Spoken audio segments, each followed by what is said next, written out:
There's no one left to stand against them. Has Blizzard already secretly revealed the fifth yet-to-be-announced class for Diablo 4? And why do all roads seem to point to the return of a holy warrior? In this video, we'll be breaking down all the current clues on why the Paladin may have already been revealed in Diablo 4.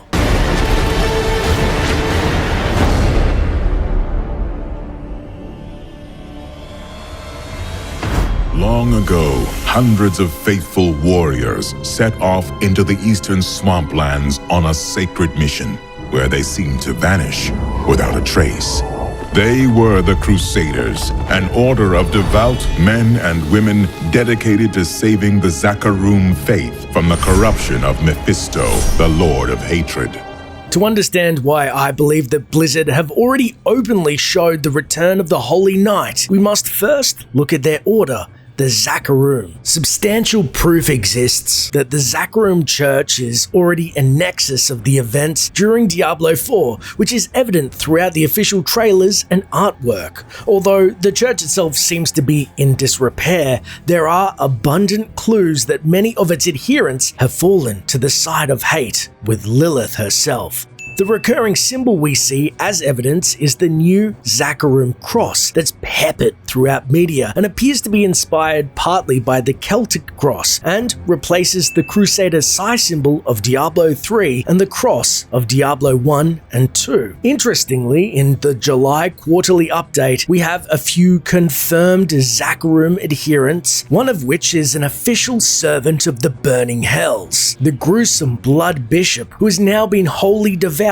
by unholy blood magic. However, the bishop still bears the symbols of the Zakarum order he once served, with the golden cross still curiously visible on their being. Now, you might say, well, that means all of the Zakarum are corrupted, but this is untrue. The first piece of evidence is the priest shown in the Rogue trailer, who again is an adherent to the Zakarum Church, although he does task the Rogue with collecting some ears and a throwback to D2 PvP. It's safe to assume he is on the side of the light. So, during the events of Diablo 4, some of the Zakarum faith is corrupted, some is not.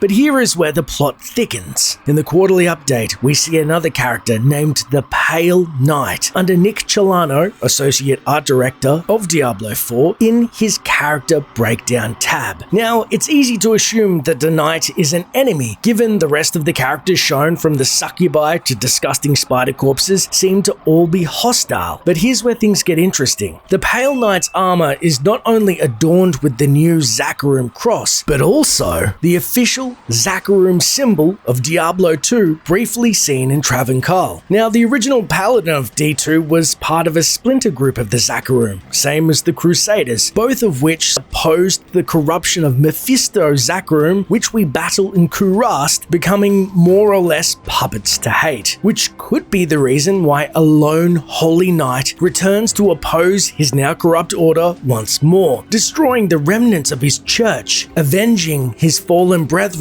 and executing Pale Knights led by the Crimson Blood Bishop at the behest of the remaining priests. So that's a good theory, but are there more tendrils of truth regarding the Paladin's return? We call this guy a Blood Bishop. So he was a bishop probably before, and he committed a lot of evil things, and now he's, Blood Bishop like this.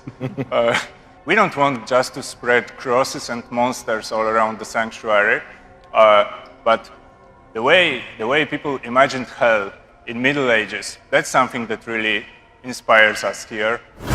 An undeniable sign of a character's return was seen a short while after the announcement of the Rogue in February this year, where we were treated to quite a mystery on the Diablo 4 main website. Appearing between the Sorceress and Barbarian stands a strange silhouette figure, roughly the same height of the Sorceress, give or take a few inches based on the distance from the bonfire. While very little detail is evident, what we do have paints a surprising picture. Starting at the most visible portion, the head, we first arrive at the possibility of either longer hair or quite possibly a helm, depending on artistic perception, but a helm makes a lot more sense with how angular it appears. Now, this does differ from the Pale Knight, but we can also assume that the gear that we see on this character would be wearing no doubt lower level starter armor, smoother and less ostentatious than more advanced gear that we've seen, like the Barbarian's outfits during the quarterly update shown on screen. Then, if we look off to the shoulder just above the elbow, we see where the cloak, quite possibly,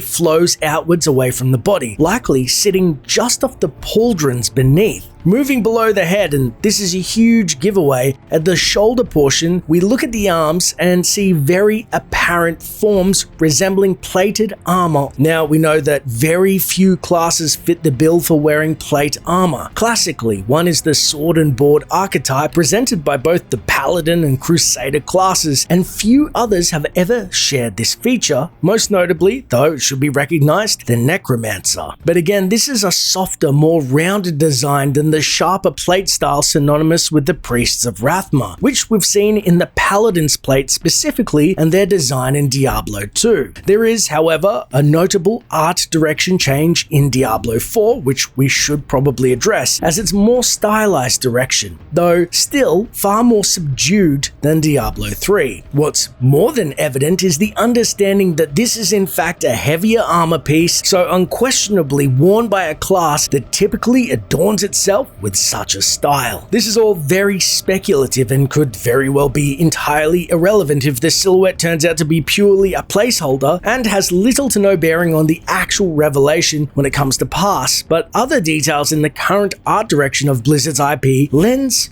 a little more credence to the possibility presented of a Paladin here.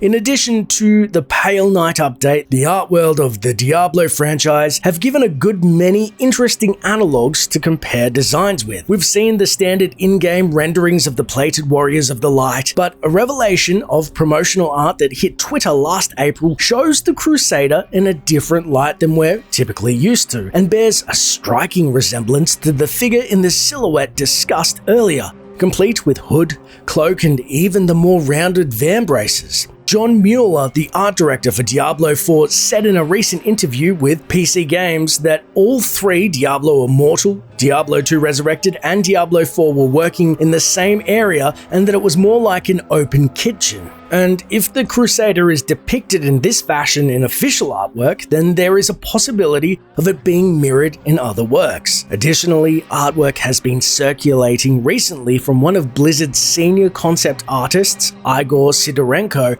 and while this particular piece of work was a 5-year-old rework of a piece from 2012 and more closely fits the motif of his work with Warhammer, it does bear a striking resemblance to the general theme of the depressing times in Sanctuary, where everything is called into question of moral ambiguity. The dark atmosphere of the world reflecting in the current state of the Zakarum Order and its adherents left in general disarray after the slaughter wrought by Malthael and his Reapers, and the corruption of Mephisto into the deepest reaches of the once holy army. This both calls into question the ultimate argument against the Paladin's return, but also stands for it. Hail!